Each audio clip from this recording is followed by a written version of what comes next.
Welcome, everybody. It is time for another edition of the Tom Tolbert Show. It is my distinct pleasure. Hello, Bunny. My distinct pleasure to welcome good friend, Giants broadcaster, ESPN, college football, college basketball, Dave Flemming. Dave, you're enjoying the bunny. Can I shake your hand first? It's good to see you. Good to see you, Dave. It's a pleasure. I expected a beautiful scene. I knew we were going to shoot this outside. I knew where you lived. It's a beautiful spot. I didn't expect the rabbit. Rabbit. I did. Rabbit catches everyone off guard, and rabbit's chewing the wire. Oh, yeah. So if we go out, that's the reason why. If my mic goes out, why don't you just stay here for the show? She. I think. I'm not sure exactly how to check the sex on a rabbit, but the best we can tell, it's a girl. Okay, I might leave that one but alone. I don't know. Although she is a humper. Now, I don't know if all rabbits are humpers, but I was laying down on the ground, letting her get a little exercise. It was raining, so I took her out in my son's room, let her run around the room, and I keep an eye on her. So I'm just kind of laying down stretching. And I got my arm back like this stretching. All of a sudden I feel something on my arm, and there's the bunny like going to town on me. I'm like, what the hell's going on here? Where's Randy Quaid when you need him? Just let her finish. Just let her finish. I wasn't taking that chance. But that's okay. The dog does it too. She's a girl. So I know girls do, but I was like, but I think a girl. Yeah. Okay. I think a girl. It's a wonderful scene out here. It's good to see you. Good to see you too. You been good? I've been good. Yeah, been good. I have been, even by my standards, I do tend to work a lot. I've been really busy. So I am actually excited. I don't know when this show will come out, but we're a couple days away from opening day. I'm excited for baseball season because I haven't really had a chance to focus much on that yet. And I'm optimistic. It's a fun time of year for me. Well, let's get into the Giants. I want to ask you about some other things going on in baseball this year, but the Buster Posey era begins. Yeah. What do you expect will be different with the Buster Posey era as opposed to the Farhan Zaidi era? I think we've already seen some of the things that are going to be different in camp, and camp is different than the season for sure. But smaller camp, much smaller. Mm-hmm. Like one of the things that immediately stood out to me when I went down there, and I wasn't down there a whole lot, but when you walk in, it was everybody had a lot more space than you. It wasn't just crammed in there. It was the veteran guys, a few young guys, and I think that was definitely by design. Not that you want to limit your young guys' chance and exposure. I think that's an important part of spring training, but just let your team kind of develop as a team over those 6 or 7 weeks without a ton of distractions, which a huge camp can give you. Yeah. Not bad distractions, just makes it harder to kind of be together as a group. So I think that's one thing. Like there's going to be more focus on kind of probably what Buster liked as a player. Like I think Buster, one of the main things he's doing is thinking back. He doesn't have to think back that far, but all right, when I was in that room, how did I like things and try to set it up like that? That's a good perspective. That's a valuable thing that he can bring. So I think it's going to be that. It is going to be like the bunny's chewing the wire again. Should we? What do we think about that? Yeah. I mean, I don't want. You don't want. I don't want a disaster. Yeah. The show will be fine. I want her to be okay. I want her to be okay too. Yeah. I mean, I don't want to. I don't want to see her skeleton. No, one of those cartoon things. I do have a very vivid picture of what that could look like, and I don't want that to be like, wow, look at this moment on Max can hold the bunny podcast. She's very, very. I mean, she's content. She's content being held. So okay. And you could always take her and put her in the grass out there and let her. She'll find her way back for whatever reason. She enjoys the podcast. Yeah. So I got that demo. I got the bunny demo. Rabbit and the rabbit lovers of the world. Yep. Man, see, that could be a whole new audience for you. No, that seems like a scary audience. Yeah. Doesn't seem like people I'm going to go have beers with on a Friday night. But probably who knows? Not. We got that guy at the ballpark who brings the Flemish rabbit around. Giant. Yes, Thing's massive comfort bunny. If that thing was if that thing was here chewing the wires, we'd be done by now. You would Show not have a be over. podcast. You couldn't put her in her lap, your lap. That's for sure. That's a monster rabbit. I'm still, call me skeptical when it comes to this is my comfort rabbit or what would make you possibly doubt that that's really legit? Well, maybe about the time somebody went on an airplane with an alligator, my comfort gator. It's like, get out of here. Did they have an ostrich or something like that? Peacock. Somebody had a peacock. Comfort peacock. Comfort peacock. Uh-huh. We see that's what we do. We get something and we take advantage of it. Yep. We find the loopholes, and then we get to a point where everybody just says, "What the fuck are we doing?" Like, just stop. Everybody. And you ruined it for everybody. Yeah, I mean, just keep it safe and sane and stop ruining it for everybody. So Buster, I think that's what Buster wants. Like, kind of what I remembered, and try to get back to kind of baseball the way we played, which is everybody's going to use analytics. Sure. If you don't, you're behind. But there's a way to use them, and I think he wants to incorporate them into, look, we're going to be fundamentally sound. Maybe we'll play some small ball. We'll get back to doing the things that we do that maybe we can't. If we do if we go by analytics, we may not be able to compete with all the teams. Maybe our advantage is doing the little things that can get us ahead. Yeah, and I think that is sort of the on-field. What I am really interested in is when the season starts to see what the on-field thing looks like, what he – and I think Buster's been real careful about saying, I want Bob and the staff to manage the team. I don't want to manage the team. I want to let them, game to game, in the game, make those decisions. But he's definitely going to have an influence on sort of how they're thinking about building this team and the way they're going to play.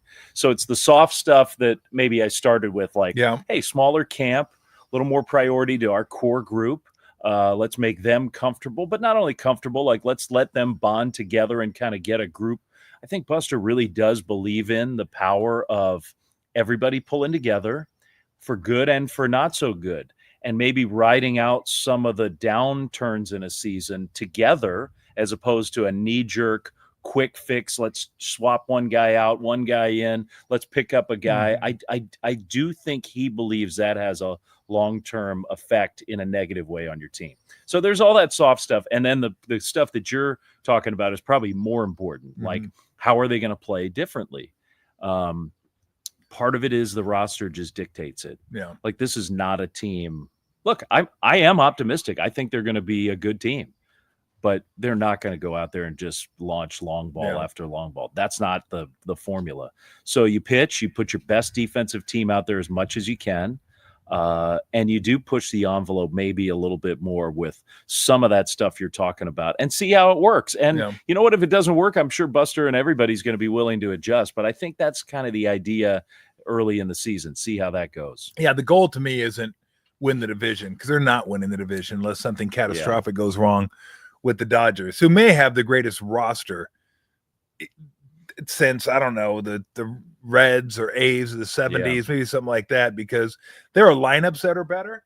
But when you look at the pitching, how many aces do they have? You look at the back end of the bullpen, it's a joke. I mean, then they went and fortified that this offseason. But, just make the playoffs, and then you never know. Hopefully the pitching comes around, which I wanted to get to, because the two guys I think that are the biggest keys to the season, Robbie Ray, and what Kyle Harrison ends up being. And the velocity was down last year, and I've heard it was down in camp this year. Like, talk to me about those two guys a little bit and their importance and the keys they may be to this season. Yeah, and just one quick note about what you were saying first there. I think too often lately, and I say we, Giants fans, Giants executives, Giants front office people, maybe even Giants players, have focused too much on the Dodgers. Yeah. Like, let's just be the best version of ourselves for now, not worry. Now, ultimately, that is your competition. That's the team you're trying to take down. That is true.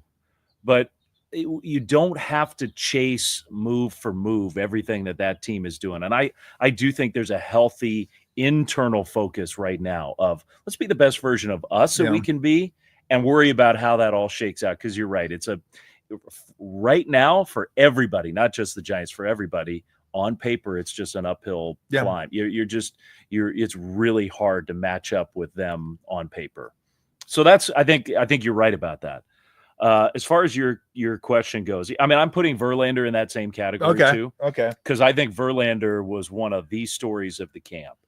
He looked like, I'm not saying he looked like 2019 or 2015 Justin Verlander, but he definitely looked like the guy who a couple years ago was really good still. He looked healthy. He was throwing hard. He looked athletic. He was moving well. He's 42 or whatever he is.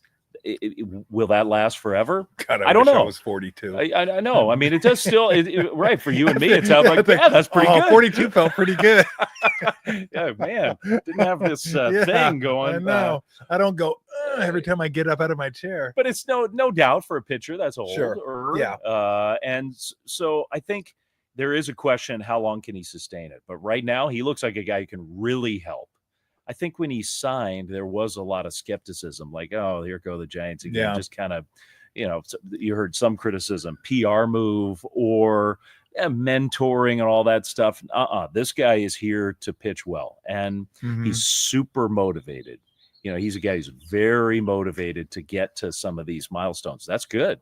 Have a carrot. Have something you're working for. I always thought at this level of sports, like, anything that can get you motivated to keep putting the hard work in that it takes is a good thing. Not a bad motivation. There's not a bad motivation. Correct. There just isn't. Yeah. So that's a lot of his motivation right now, in my opinion, and that's a good thing. So I'm putting him and Robbie Ray kind of in that category of guys who over the last couple years haven't been the best version of themselves, but definitely still have it in them. And then I think you're right about Kyle. And look, Landon Roop is talented. Hayden Birdsong's both those guys really talented, have a chance to help this team win for a long time to come, have a chance to be a big part of what the Giants are doing. Kyle was the guy, though, that only a couple of years ago looked like the future Cy Young winner. I mean, he's the guy who looked like the one who could lead this team into the future. Top five prospect in all baseball, correct. I believe, at one point. Yeah. I mean, and a lot of people thought, well, definitely the best left-handed pitching prospect, maybe the best pitching prospect. It's, to me, their number one task in development right now is to get him back to that version of himself. I think they're going to get there. I think he is, you and I are talking a day or two after basically he was told he's not going to make this team on opening day. And I think he's unhappy about that. Now, Bob Melvin has been real deliberate about the reason he's not on the team is because he got sick. He lost all this weight. He started from behind. He didn't have his strength level. He has too much catch up to do. We need to get him up to speed. And I think that's true. But I hope Kyle takes this really personally. And, he's a hard worker and a good kid, but it's not just on him. It's on the Giants coaches. The path for the Giants to have a great year, I think, really includes him. They also, Robbie is a left-hander, obviously, but they're not left-handed in their lineup, and they're not left-handed in their pitching staff. They have one lefty in the bullpen. They have one lefty on their starting staff. They have Lee, Yastrzemski, and Wade, and Patrick Bailey's a switch hitter who's good from the left side. That's kind of it from the left side on offense. It's a very right-handed team. Even more important that Kyle Harrison does his thing. Yeah. What are you hoping Adames brings to the table? Yeah, I mean, I think he brings two things for me. He's going to bring power, so they need more power, and sometimes you get that from a lot of the great Giants teams in the Sabian era got power from weird spots, different spots. It wasn't always first baseman or corner outfielder. You had the guy out in left for a long time who was giving you a lot of power. Little power. But Richie and Kent, you had middle infielders who were hitting more home runs. So it doesn't always have to come from those classic positions. And for this Giants team right now, like first base, you're thinking at least at the start, maybe until the kid is here, you're not going to get a lot of home run power from first base as it stands. Designated hitter. Like if you stacked up the Giants DH options against everybody else's, you're thinking you're probably lagging in the power department. Yeah. So you can make that up at other spots. And I think Giants fans may be wishing for Shinzo. I mean, where's our DH? Or I mean, we 2012, the clinching game wasn't Ryan Theriot the DH in the lineup of the clinching game in the 2012 World Series. I mean, the Tigers had Victor Martinez and Miguel Cabrera and Prince Fielder and all these guys, and they're looking at Ryan Theriot's the DH. And we lost. We can't beat that team. So we do have a long, prideful tradition of weirdness at some of those spots. and that's okay. But what the Giants got in those long ago eras, Richie and Kent and those guys, in the more recent successful eras, Buster Posey was giving you power from the catcher spot. Maybe he had more center field power than you would usually have. So Adames needs to hit some home runs. Like, that's part of his offensive profile. And I think just being there every day, the stability of having not just Chapman as an anchor, but a few of those guys. And Adames can be that. Giants have not had enough of that over the last few years. They just haven't. And I'm not saying you have to have an everyday player at every spot. Even the best rosters, even the Dodgers roster right now, doesn't have that at every single spot. But you got to have more of that. And I think that's what Adames can give them. No doubt. Okay, Elliot Ramos. Yeah. Elliot Ramos, before All-Star break, after All-Star break, he started dipping a little bit. And to be expected, I guess. I mean, I don't want to say you catch everybody by surprise, but you're on fire, you're rolling. They make the adjustment to you. You probably wear it down a little bit. You haven't played that many games at the big league level. Even if you play them at the minor league level, I still think the stress of playing big league ball kind of gets to you. What did you see in the second half that maybe he didn't do in the first, or what would you like to see him get back to? Because, man, if he gets back to even just split it in the middle between first half and second half, you got a guy with an 830, 840 OPS, some power out there. You got a really good outfielder. So I think he's another key, because if you can put him in the middle of that order along with Chapman and Adames, then I think you maybe and Lee, you're cooking. I agree. He is a hugely important person for this team. What did I see last year? High fastball was a lot of it. Yeah. He got attacked over and over again up, and they started going up more and up a little more. And he's got to stop. Yastrzemski had that. Remember back when Mike first showed up with the Giants, it was like his big red flag, his big Achilles heel was the high fastball. And he did learn how to. Now, has Mike ever been a superstar hitter? No, but he's been pretty dang good for a good long while now. And a lot of that is just learning how to stop swinging at that thing. Ramos has to do that because he got picked on last year. The other thing I want to see from him, however he goes about it, is a little more balance. Yeah. Like, you look last year, his numbers against lefties were unbelievably good. He crushed left-handers, and that's good, but I want to see some more balance because they are vulnerable right now on paper against right-handers, and we're going to see this happen. I know we are. We saw it last year late in the year. Teams were shuffling their rotations around to try to get more right-handed pitching lined up against the Giants. Skip a guy, move things around to try to get their right-handers again. You don't want to be that team where teams are targeting you with a certain type of pitcher. You got to be a little more versatile than that. I'm optimistic that they can be. Jung-Hoo Lee, I think, can be a big part of that, just balance things out a little bit. Patrick Bailey having a good sustained year of excellence can help balance that out. But it can't all be the left-handed hitting guys. It has to be. And Ramos, to me, to your point, it doesn't have to be superstar level. Yeah. Just be more productive against those righties. I think do those two things, I'm bullish on him. I think he's got a good future. Let me ask you about a couple of things going into 2025. Last year, one of the big stories was pitcher injuries. Yeah. I mean, it's just these guys are falling from the sky, and not just no-name guys. And this year, we've already had Garrett Cole go down. I know for the Orioles, Grayson Rodriguez is coming back. I know there's some other guys that have that are already kind of dinged up, but everybody's chasing velocity. That's what they pay for. I get it. But I make this analogy in basketball all the time. I went back and looked at the top 20 players in 88. So about a year before I came to the league. And I just used a metric for the top 20. I didn't do all-stars. So anyway, I think 16 of them played in 80 games or more. 8 of them played in 82. The fewest was like 67, I think. Yeah. Now, top 20 players, no one plays 80. You may get someone with 70. And a lot of that is the team wanting them to sit. But I find it interesting in that in today's age, with more athletic trainers, they got almost one. Better travel, better food, more knowledge of your body and what to put into it and how to work out, better recovery, that more guys get hurt now and more guys play fewer games. Like, it doesn't compute to me. I'm like, how do we have all this and somehow we're not utilizing it the way we should be utilizing it. And I think the same goes for pitching too. It's like we have all this technology, all the analytics and stuff, and why are guys getting hurt more now than they used to get hurt? Yeah. I mean, can you make any sense of it? Because I mean, to your point, we're going back now. I don't want to make you feel old, but that's 40 years almost. Mm-hmm. You know, like 40 years of advancement and progress and knowledge and science and tech and all that stuff. And we're in a worse spot in both places.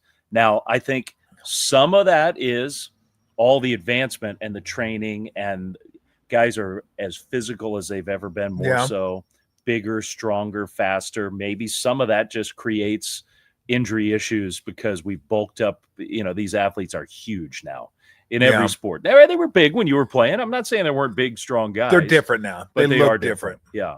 So I think that's some of it. And it's hard to, you know, how do you legislate that away? Like, you get an advantage. The bigger and stronger you are, you do get an advantage, right? So how do you prevent guys from chasing those strength gains? And in basketball, manifests itself differently than it does in baseball. But I think the idea is the same. If you want to throw harder, hit the ball harder, you do have to train differently. And maybe that training has led to some of these more injuries. But I also think specifically on the pitching side, like, and I've wanted to ask you this actually for a while, because I still think there are a few basketball, if we're using the NBA thing, like there are still a few teams, it seems to me, I don't know if the Celtics are one of these teams, where their guys mostly play most of the time. LeBron still plays when LeBron plays. He's been out with the growing injury, but I mean, he's played not like those guys. He gets hurt, but he plays. When he's not hurt, he plays. He doesn't rest. Giannis, for the most part, he's been for the banged most part, up. plays. But when he's healthy, he's not resting games. Well, that's kind of my point too. Is I think guys back when I played, and I always hate to be the hey back when I played, but it's fact. Yeah, guys played through more stuff. I think they built up calluses that these guys aren't allowed to build up, because anytime there's something, a little tweak, the trainers and the supervisor, whoever is running the training staff, says, okay, we don't want it to get worse, so let's rest. Instead of letting your body adjust to being able to play through that stuff, because back then they didn't have that technology, and they said, of course I'm playing. I'm not. What do you mean sit? Yeah. Like, they wouldn't even thought of back then. But now you have that option.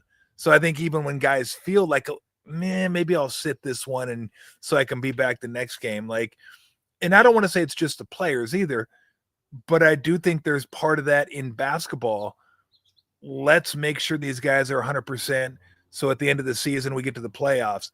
It used to be, hey, let's get a number one seed. Let's get a number let's get a number 2 seed. Now it's, let's just get in. Even if we're a 6 seed, let's just get in, and just as long as we're healthy, we're good. The mentality is totally different now too than it was back then. It just is. Because I used to be shocked when guys didn't play when I was playing. Don't you think I wish Karl Malone would have rested, like occasionally? That would have been really nice for me. But he never did. He just kept playing. Yeah, Adam Keefe, I'll go up against you tonight. Sorry. Adam. I would have liked Adam. No disrespect. Yeah, I love Adam. But I mean, Karl Malone. So, but it's a different mentality. Yeah. And so I guess that's why I asked you that, because my gut tells me that the same things apply on both sides, baseball and basketball. There are parallels. And I think the guys who do play every day, that builds upon itself. That turns into, I stay healthier longer. We have no evidence that the babying of pitchers in baseball has helped prevent injuries. Yeah, I know. There's no evidence of that. So maybe we need to work these guys a little more deliberately and a little bit more vigorously in order to prevent injuries. I think that is a distinct possibility. Now, can you combine that with also guys getting jacked and throwing 101? I don't know the answer to that.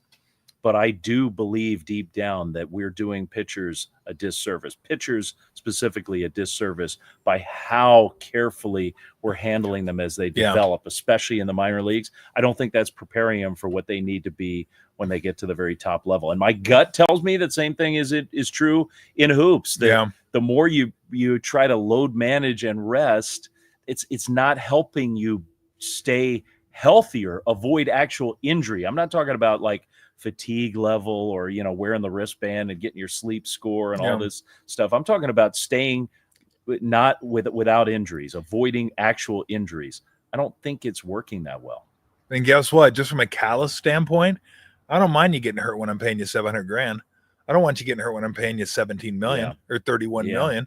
I know everybody says they're all, we're looking at the longevity of the athletes. We're looking out for them. And from a team standpoint, I'm like, why do I give a crap about the 12 years into their career? I want to use them now. Yeah. I want maximum efficiency now is what I want. Anyway, I want to move on and get to some other things.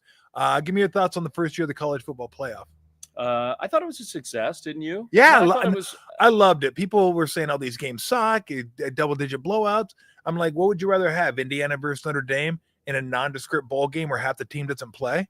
I go, yeah, and it's going to be that way. People never got that. You really need 2 or 3 teams in college football. Yeah. This was just kind of for, hey, it's fun matchups. It's like a preseason matchup, but there's something on the line. We're still going to get a ton of blowouts. We got them when there were 4 teams. Yeah. But it's better than the Independence Bowl or the Blueberry Bowl or whatever the hell you're playing. The Bunny Bowl. All those bowls. The Lulu Bowl. So I loved it. The games weren't great, but I thought it was fantastic, and I think it will continue to get better. That's the one thing NIL is going to help with, getting players to other teams and give teams a better chance to compete. Now, will they with Ohio State, Georgia? We'll see about Bama under the new coach. So, but I did like it. And this new, we don't know how this new rule, this court case, which is now being settled, and it's going to lead to. It's not going to be a salary cap, so to speak, but it's definitely going to lead to a more equitable division of how money gets used for players in college football. It's probably going to take us a few years before we figure out how that impacts. Is the talent going to get spread out a little bit more evenly? Look, some years you will have an underdog go on a run. Even in college football, there will be. There's going to be and that's going to be really fun. Most of the time in football, the more talented team, when you get to the very top of the sport, the more talented team prevails. But I thought it was really good. I thought that the intrigue in terms of who's in and who's out is not the key to the thing. We were sort of sold that. I know. And like the lead up and the weekly reveal, that like, okay, it's fine. Like whatever. But once we got to those weeks, super fun to have those games. Those games were awesome. Yeah. The games were awesome on campus. In fact, I felt bad for Oregon in a way. Like Oregon earns the number 1 slot.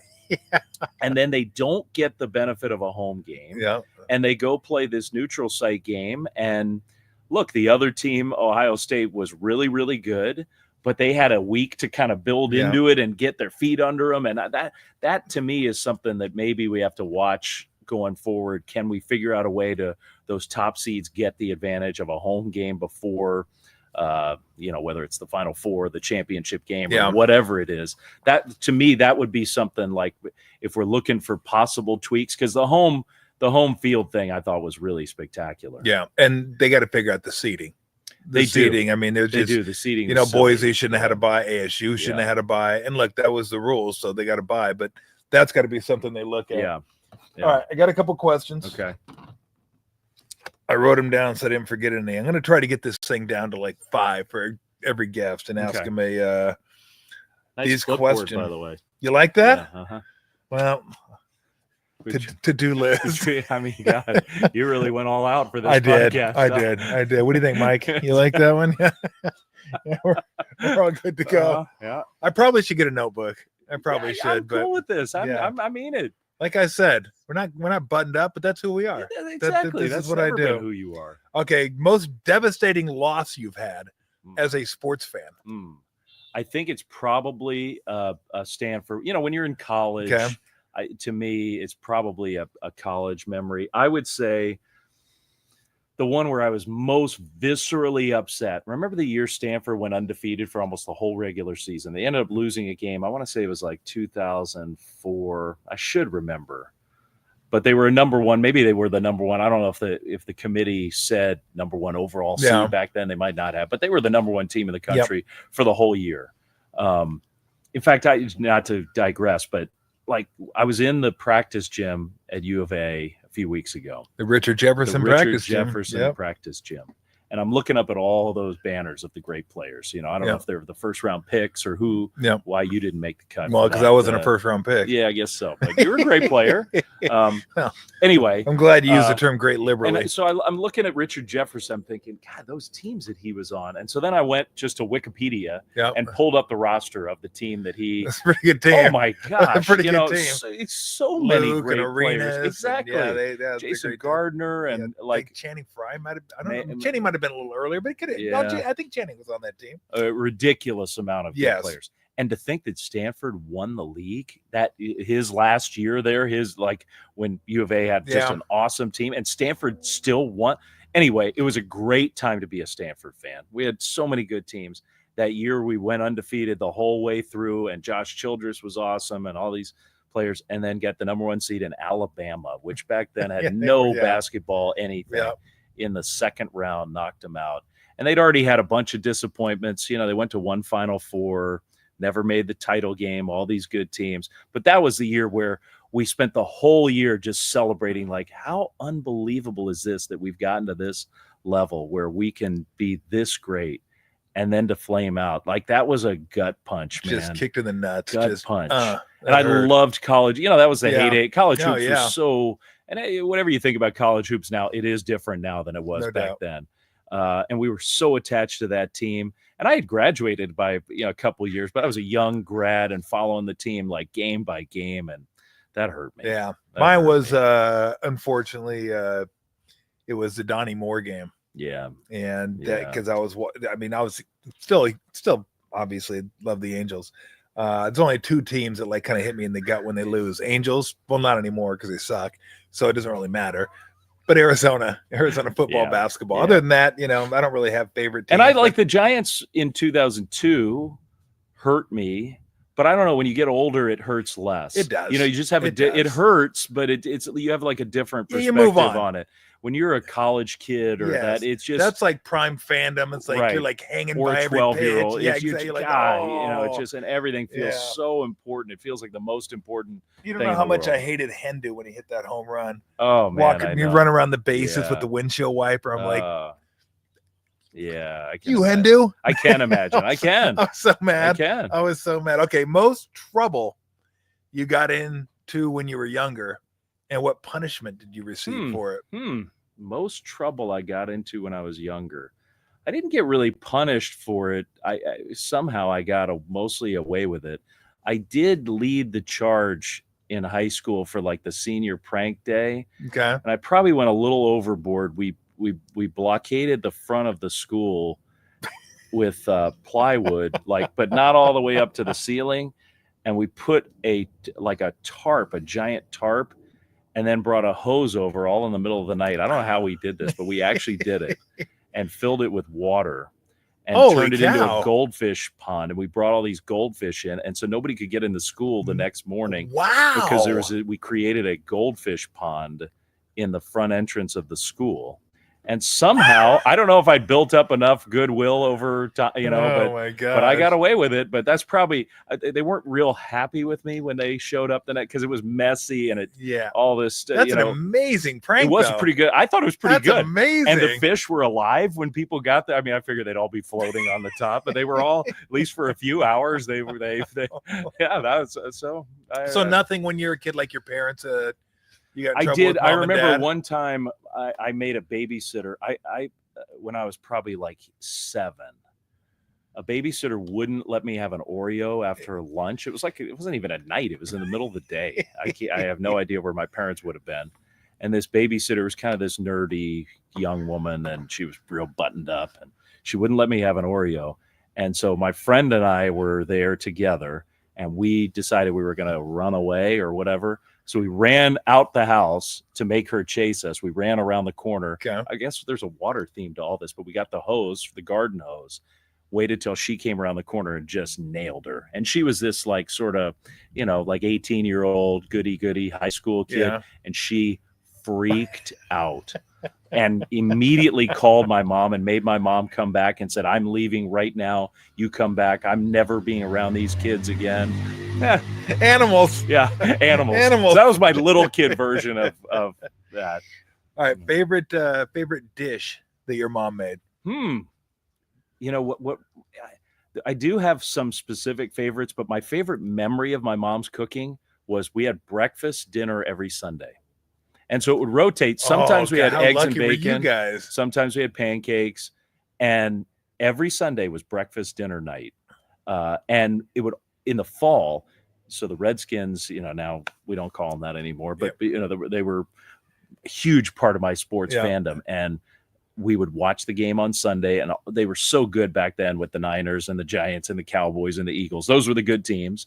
And so they'd be in that 4:00 Eastern slot, and we'd sit down and watch CBS, and Madden and Summerall would call these games. And then we'd go from the TV to the table and have our breakfast dinner on Sundays. That's kind of my number one. We didn't do a lot of breakfast in the morning time. We were sort of on our own, but we loved that. I have a great memory of that. Oh man, I still love breakfast for dinner. Yes, it's such a cool thing. We should all do it more often. Absolutely. Yeah. All right, favorite athlete growing up? Ooh, man, I had a lot of them. I had Cal and Eddie with the Orioles. Okay. So they were kind of my baseball guys. Okay. I love a huge Eddie Murray fan. Yeah, Eddie Murray was awesome. So I love those two guys. The Washington football team was so great. It's hard to pick. Was that the Fun Bunch? The Fun Bunch was part of it. So Gary Clark, Art Monk, those guys. Yep. Charlie Brown was an old receiver. It was great. I think my number one, though, of all those guys was Dexter Manley. Now, Dexter Manley was a flawed person. He was. Yes. He had a lot of personal problems and got into a lot of trouble. He always came across as like the sweetest sweetheart of a guy. And he had that big smile, and he was a great player. Great player. Number part of my favorite. If I remember number correctly. 72. And he has an awesome name, Dexter Manley. Great name. Dexter Manley. Darryl Green, Art Monk, all those guys were big favorites of mine. But I think if I had to name one, it would be Dexter Manley. Yeah, no, I was a big Dexter Manley fan because I still hate the Cowboys. Yeah, it's just like there's certain teams. I guess if like you're America's team, I kind of hate you. Like I hate Duke. Yeah, I hate the Dodgers because I grew up a Dodger fan. Really? Until they traded the whole infield. And that got you off? Got me off. And when they traded Garvey, Russell, and Lopes, I just said, all right, I'm done. And it was easier to get to Angel games, so we just drove like 20 minutes.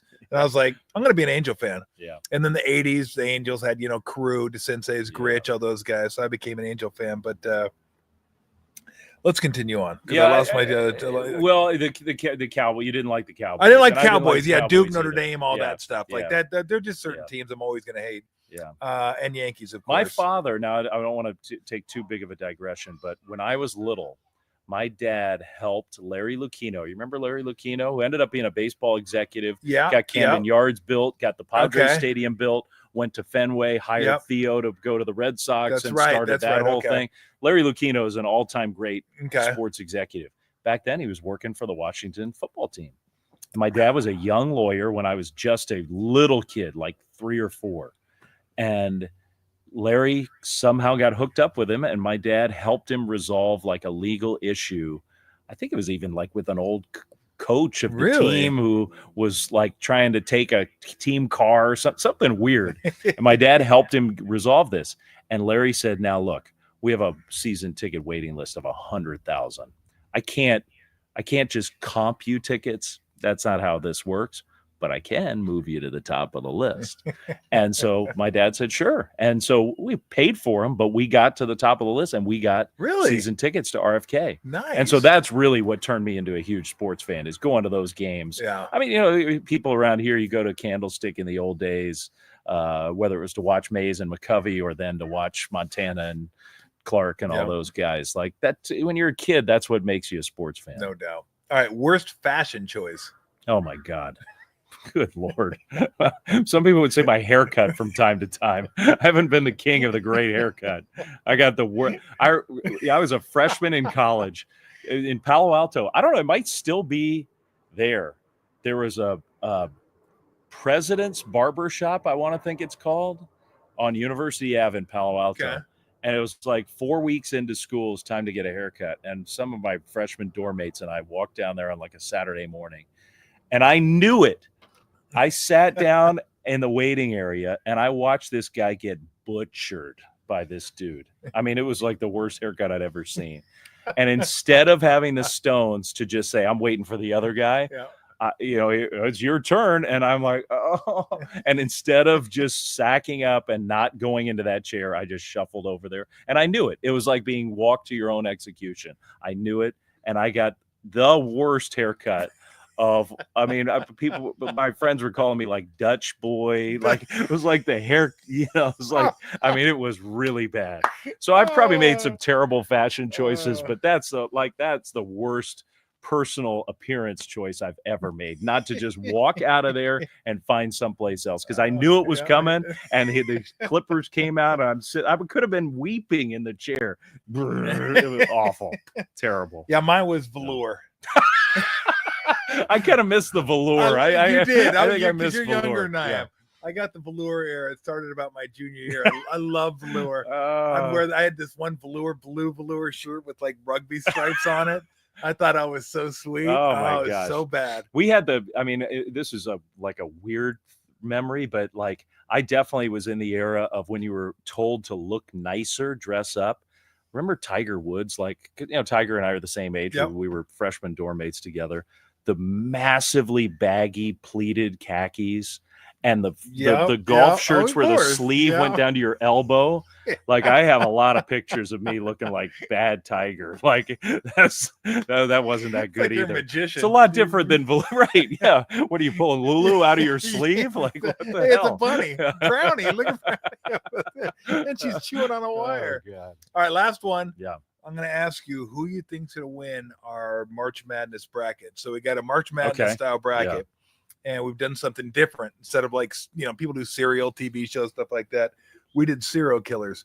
So I'll give you the top 4 seeds. Okay. And you tell me who you think's going to end up winning. I guess it could be an upset, but we got Dahmer, Gacy, Bundy, Ramirez.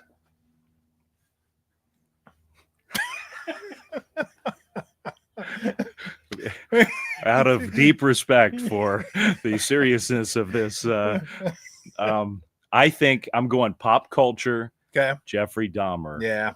I think Jeffrey Dahmer has had a second life as a pop culture figure. You picked the number 1 seed. Oh, okay. I made him the number 1. So I'm not going underdog there. You're not going underdog. Although, look, as far as I'm concerned, they're all favorites. How can you make Bundy an underdog? Correct. How can you make Gacy an underdog? Yeah. And so, I feel like people maybe don't. Nobody wants to like really revisit all this stuff. So other than you, apparently, but I think the Netflix thing, it tips the scales for me. Yeah. I'm watching a show on Apple right now called Invisible Monsters, and it goes over that era. And I was so bummed because I have such a great line. I compare like our era and then the 2010, 2020s. Like what's better about my era growing up? Yeah. What's better about this era? Because there's better about both. And I had a great line where I just say, well, look, we have the technology now. So this generation has all the technology. It's great. I go, but we had the golden age of serial killers. I go, you go from the 70s to the mid 80s and I'm watching this damn show. FBI agent stole my line. He goes, oh, it's the golden age of serial killers. Then I go, hey, wait a minute. That's my line. Like, why didn't they interview me? Yeah, you're stealing my line. I made a bracket out of this. Come check it out. Vote. see what you got. Oh my.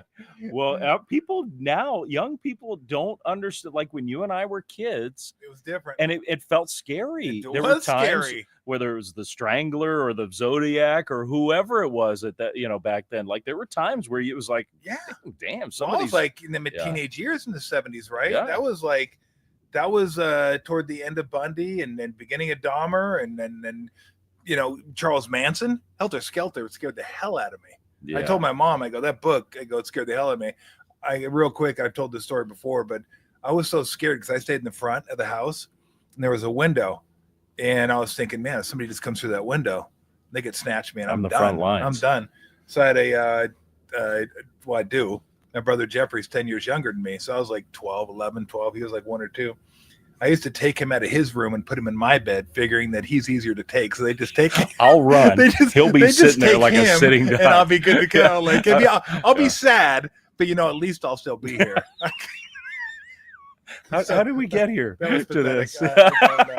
Moments, profiles in courage with Tom Tolbert. Not so much. Not so much. Dave, thank you so much. I appreciate it. Hopefully we can do it again sometime. There's so much stuff to talk to you about, and I always have a great time with you. I've always appreciated your friendship. So I appreciate you before the game tonight going out of your way and coming on over and joining the show. I hope you invite me anytime. I'll come over anytime. Plus, I get to see the bunny. You get to see the bunny. Yeah. And like next time we'll have to do it, whether it be during the summer or after the season's over. We'll do it where we can hang out for a couple hours, have a cocktail. Yeah. And that sounds really good. Yeah, let's do that again. Let's do it again. All right, we are done. Thank you, Dave, for coming on. We really appreciate it. Thanks to Bunny made a massive contribution to the show today. The wires can't say the same, to be honest. No, you're screwed. There's wire shavings all over the ground right here. Bunny got busy with the wire shavings. So we'll be back at you tomorrow. We're going to talk a little more baseball this week. We're going to have Brandon Hyde on, manager of the Orioles. I think Jeremy Affield's going to join us at some point this week. We'll talk to Jay Wright, get back into the brackets a little bit. So we should have some fun shows for you. And, of course, we will have we're going to move on to the second round of the SKI, the first and only SKI, because what can you do? I mean, unless more serial killers come to light, then we're kind of stuck. We're not going to repeat this over and over and over again. So we'll see you tomorrow, everybody. See you.